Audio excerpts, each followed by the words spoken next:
The night my father was buried, my wife sat across from me at the kitchen table and said, "I hope you know that plot of land isn't worth anything." She didn't look up from her phone when she said it.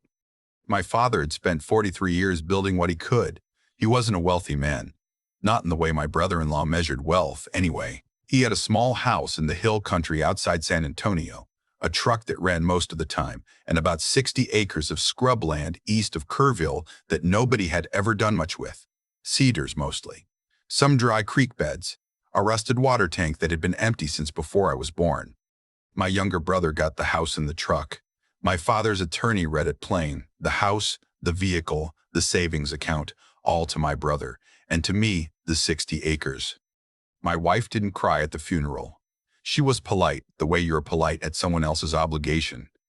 She shook hands, she said the right things. But on the drive home, with the hill country rolling past the window, she said, "Your brother got everything that matters." I didn't answer. I've learned in 63 years that some things don't deserve an answer. We've been married 26 years. I'd worked the same job for 31, civil infrastructure, mostly county contracts, a lot of drainage and easement surveys. Not glamorous. Never was. My wife had grown up with different expectations. Her father had been a developer, one of those men who could walk into a room and make it feel smaller by how much space his confidence took up. She'd spent her life around people who confused motion with progress. I never quite fit that picture, and for a long time I thought if I just kept steady, kept providing, that would be enough. It wasn't. 3 days after the funeral, my wife told me she thought we should sell the land immediately. Her brother, he's a real estate attorney, handles mostly commercial transactions, had already made some calls. She said he thought maybe they could get $30,000 for it, maybe 40 if the market was charitable. "It's scrubland," she said. "Cedar and rock, unless you're planning to raise goats." My brother-in-law came over that Saturday. He's one of those men who enters a room like he's already decided what it's worth. He spread some papers on my kitchen table, talked about comps, talked about liability, talked about how the carrying costs of vacant land add up, taxes, insurance, the time and mental energy of owning something that sits there producing nothing. "You'd be doing yourself a favor," he said. "Clean break. Move on." I sat there and listened. I've done a lot of listening in my life. My wife refilled his coffee twice and didn't refill mine once. After he left, I went to the bedroom and sat on the edge of the bed for a long time. I thought about my father. He wasn't a talker. 30 years I knew him as an adult, and I don't think he ever gave me a single piece of advice unprompted, but he'd taken me out to that land twice. Once when I was about 20, once maybe 15 years ago. Both times we just walked it. He'd point at things, the old tank, a particular ridge, a stretch along the eastern fence line where the soil changed color. He never explained what he was showing me. I thought at the time it was just an old man wanting company. I drove out to Kerrville the following Wednesday, alone. Told my wife I wanted to see the property before we made any decisions. She gave me a look I know well, the one that means she's already decided I'm wasting everyone's time, but she didn't argue. The drive takes about an hour from where we live. I've been out there maybe 4 times in the past decade. The land sits off a county road, behind a cattle gate that had been padlocked since my father's health started going. The key was on the ring the attorney had given me. I unlocked the gate and drove in slow. The cedar was thick in places, but the old dirt track was still passable. I went all the way to the eastern fence line first, the place my father had pointed at both times. I got out and walked. The soil there was different, darker, slightly damp even in the heat. There was a depression in the ground, maybe 20 feet across, that I'd never paid much attention to before. Old vegetation around it that wasn't cedar. Cottonwood, which needs water. I crouched down and looked at the ground for a while. Then I went back to my truck and got the folder of documents the attorney had provided.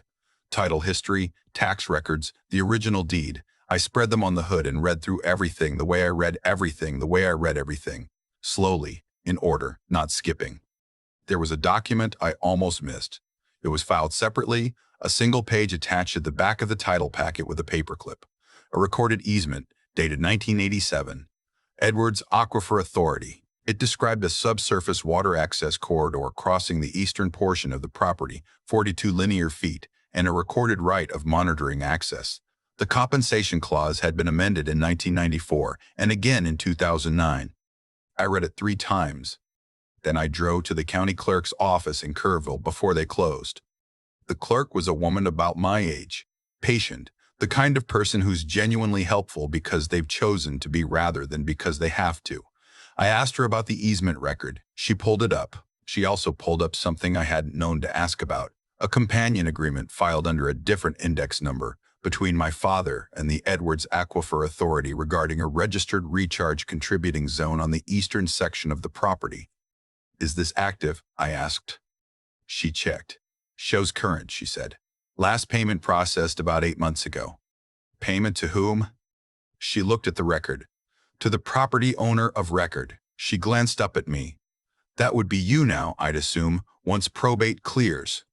I sat in the parking lot of the county clerk's office for 20 minutes. The sun was getting low over the hills. A hawk was circling something out past the tree line. I thought about my father walking me to that eastern fence line and not saying a single word, just pointing. I called the Edwards Aquifer Authority the next morning. I was on hold for a while. When I reached someone in the Property Services Division, I explained the situation: recent inheritance, probate pending, trying to understand the existing agreements. The woman I spoke with looked up the parcel number. She was quiet for a moment. "So this is the Kerrville contributing zone property," she said. "That's right." "Okay, so there's the base easement compensation, which runs on a 10-year renewable, and then there's the monitoring access fee, which is annual." She paused.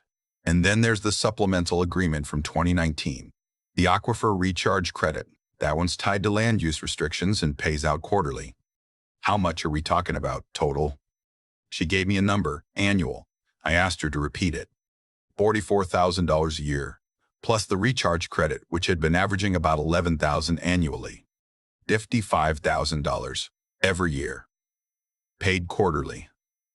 To whoever owned this land. My father had been receiving this money quietly, without mentioning it to anyone, for years. It had been going into an account I didn't know existed. That account, I later found out through his estate, had over $300,000 in it, which passed to me under a separate provision of the will that my brother-in-law had somehow glossed over in his Saturday morning presentation. I didn't tell my wife right away. I want to be honest about that. I've thought about it since, whether it was the right thing to do, but I sat with it for a week. I went back to the land twice more. I walked the eastern section. I stood by the depression in the ground where the cottonwood grew and understood, finally, what my father had been showing me. He'd known. He'd always known. He just didn't say anything because he was that kind of man. My wife, during that week, called her brother twice that I know of. She mentioned the land each time. I heard pieces of the conversations through the walls. She was moving towards something. I could feel it the way you feel weather before it arrives. On a Thursday evening, she sat down across from me and said that her brother had a buyer, a developer out of Austin interested in cedar clearing and recreational parcels. He was offering $52,000. Cash, fast close. "It's a good offer," she said. "Better than we expected." "Better than you expected," I said. She looked at me. "What's that supposed to mean?" I didn't answer. I asked if I could see the purchase agreement her brother had drafted. She slid it across the table with the particular efficiency of someone who's already won.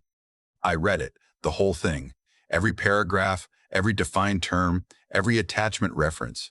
My wife refilled her own glass of wine and checked her phone. She was used to documents taking me a while. She wasn't worried. The purchase agreement included a standard title warranty clause.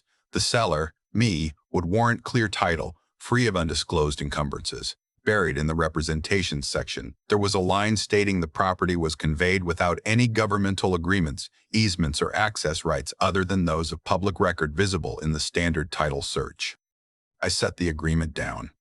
"I can't sign this," I said. My wife looked up. "Why not?" "Because the representations aren't accurate. There are recorded agreements on this property that materially affect its value. A buyer who doesn't know about them would have grounds to come back on us legally. And frankly, if the buyer did know about them, $52,000 would be the wrong number by a significant margin." She stared at me. "What agreements?" "Aquifer easement, recharge zone compensation, monitoring access." I folded the purchase agreement and set it back in front of her. The land generates income, has for years. It'll keep generating income. Selling it for $52,000 would be giving it away. There was a long silence. The refrigerator hummed. Somewhere outside, a dog was barking at something. "Why didn't you say anything?" she said. "I'm saying it now." Her brother called me the next morning early, before I'd finished my coffee. He was cordial at first. He asked questions. He tried the angle that the aquifer agreements might not transfer cleanly through probate, that there were complications, that a quick sale was still probably the wisest course. I told him I'd had the documents reviewed by a water rights attorney in San Antonio. I had, the day before, after a 3-hour drive and a 2-hour meeting. She'd been very clear. The agreements were valid. They transferred with the land, and the property's income-producing value was substantially above any recreational parcel comp in the county. My brother-in-law was quiet for a moment. Then he said, "Well, that changes things." "It does," I said. He suggested maybe they could renegotiate. Maybe there was a deal to be made that accounted for the easement income, maybe a longer-term arrangement. I told him I'd think about it. What I actually did was retain a property management firm in Kerrville and formalize the transfer of the easement payment arrangements into my name once probate cleared. I also had the water rights attorney review the 2019 recharge credit agreement, which had a built-in escalation clause I hadn't noticed on first read. The annual value would increase by 8% every 5 years, indexed to aquifer usage data. My wife and I had our hardest conversation in December, about 6 weeks after all of this. She asked me directly why I hadn't told her sooner what the land was worth. I thought about how to answer. I thought about her at that kitchen table the night we buried my father, not looking up from her phone. I thought about her brother spreading papers on my table and talking about comps. I thought about 26 years of being the quiet one, the steady one, the one without vision, without momentum. I needed to understand it myself first, I said, and that was true as far as it went. She wanted to know if we were going to be all right. She meant financially. She always means financially. "Yes," I said, "we're going to be fine." She asked if I was angry. I told her no, and that was mostly true. I wasn't angry. I was tired, which is a different thing. Tired of a particular kind of dismissal that I'd let settle into our life without pushing back on it. That was partly my fault. When you accept being underestimated for long enough, it starts to feel like weather, just something that happens, not something you can change. But you can't change it. That's the thing. My father changed it in his way. He didn't make noise about it. He didn't argue with anyone or demand to be taken seriously. He found something worth paying attention to. He paid attention to it, and he left it to the son he thought would actually look. I drive out to the land most weekends now. It's quiet out there. The cedar is thick, and the creek beds are dry most of the year, but not all of it. And on the eastern section, where the soil darkens and the cottonwoods grow, you can sometimes hear water moving below the surface if you get low enough to the ground and stay still long enough. My father knew that. He walked me out there twice and pointed at it without a word. It took me 63 years and a funeral to understand what he was showing me, but I got there. That's the part that matters, not how long it takes, just that you actually look. I've been thinking about the cottonwood trees. They grow along the eastern fence line because there's water underneath. Not visible water, nothing you'd notice if you were moving fast, if you were in a hurry, if you were already certain you knew what the land was worth. But if you slow down and look at what's actually growing there, you start to understand that the ground has been telling the truth all along. You just have to be willing to stand still long enough to hear it. My father knew that. He walked me out to that fence line twice in 30 years and never said a word.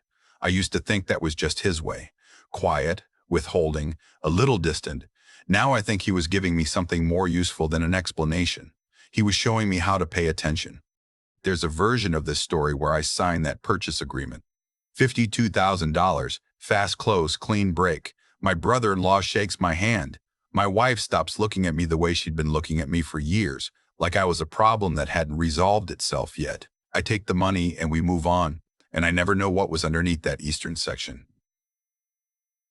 I spend the rest of my life not knowing what my father had built in silence, or that he trusted me enough to leave it to me whole. I almost was that version of myself. That's the part I have to sit with. What stopped me wasn't cleverness.